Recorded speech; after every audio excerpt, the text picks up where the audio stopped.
அளவற்ற அருளாளனும் நிகரற்ற அன்புடையோனும் ஆகிய அல்லாஹ்வின் திருப்பெயரை கொண்டு ஆரம்பிக்கின்றேன்.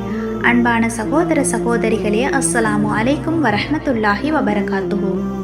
உமர் ரலியல்லாஹு அன்ஹு அவர்கள் கடைசி காலத்தில் நயவஞ்சகமாக கத்தியால் குத்தப்பட்டு குற்றுயிராக கிடந்த அந்த நேரத்தில் ஹுதைபா ரலியல்லாஹு அன்ஹு அவர்களை அழைத்து கேட்டார்கள். நபிகள் நாயகம் ஸல்லல்லாஹு அலைஹி வஸல்லம் அவர்கள் உங்களிடத்தில் கூறிய முனாஃபிக்குகள் எனும் நயவஞ்சகர்கள் பட்டியலில் என் பெயரும் இருக்கின்றதா? அல்லாவுக்காக சொல்லுங்கள். இதை கேட்ட ஹுதைபா ரலியல்லாஹு அன்ஹு அழுதவாறு, ரகசியத்தை உங்களிடம் எப்படி நான் சொல்ல முடியும்? நபி என்னை நம்பி என்னிடத்தில் ஒரு தகவல் கூறியுள்ளார்கள் என்று கேட்டார்கள்.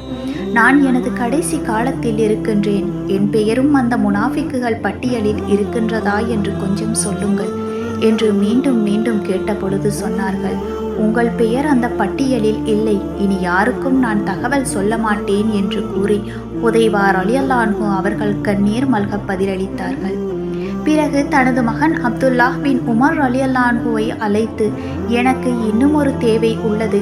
அன்னை ஆயிஷா ரலியல்லாஹு அன்ஹு அவர்களிடம் சென்று, உமர் உங்களிடம் அனுமதி கேட்கின்றார், அமீருல் முஃமினீன் கலீஃபா கேட்கின்றார் என்று சொல்லாதே.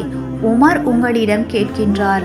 நீங்கள் அனுமதி அளித்தால் அவரது தோழர்களோடு அடக்கம் செய்யப்பட அவர் விரும்புகின்றார் என்று கேள் என்றார்கள் உமர் ரலியல்லாஹு அன்ஹு அவர்கள்.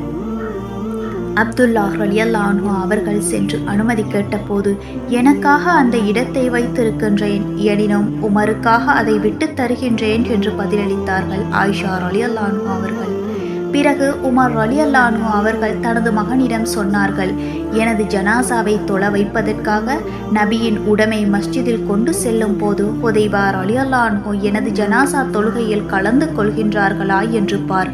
ஏனெனில் என் மீதுள்ள கண்ணியத்தால் நான் முனாஃபிக் என்று அவர் சொல்லாமல் விட்டிருக்கலாம்.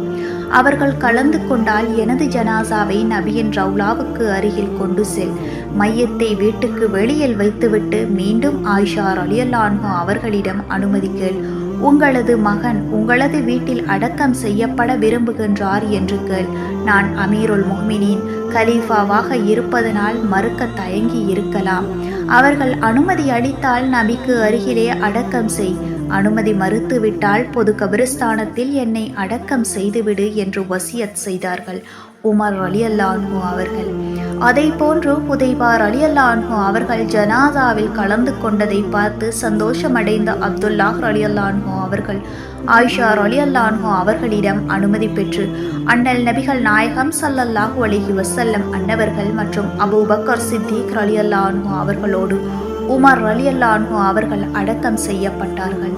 சுப்ஹானல்லாஹ், எவ்வளவு பெரிய சஹாபி! நீதமான ஆட்சியால் உலகை ஈர்த்தவர்கள், அல்லாஹ்வுடைய அச்சத்தில் நிரம்பியவர்கள், சுவனவாசி என்று நபியின் புனித நாவால் நன்மாராயணம் பெற்றவர்கள், ஷஹீத் உயிர் தியாகி என்று நபியிடம் அந்தஸ்து பெற்றவர்கள், இரண்டாவது கலீஃபா.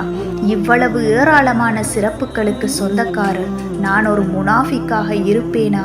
எனது அமல்கள் தியாகங்கள் எல்லாம் அல்லாஹ்விடத்தில் ஏற்கப்படாமல் வீணாகி விடுமோ என்று பயந்து நடுங்கினார்கள். நீங்களும் நானும் எம்மாத்திரம் நமது ஈமானை குறித்து எவ்வளவு அஞ்ச வேண்டும்? அந்த சத்திய சஹாபாக்களை ரப்புல் ஆலமீன் பொருந்திக் கொள்வானாக. எனது கடைசி நிலை என்னவாகும்? நான் உண்மையில் முஸ்லீம் தானா? யா அல்லாஹ், எங்களை மன்னித்துவிடு.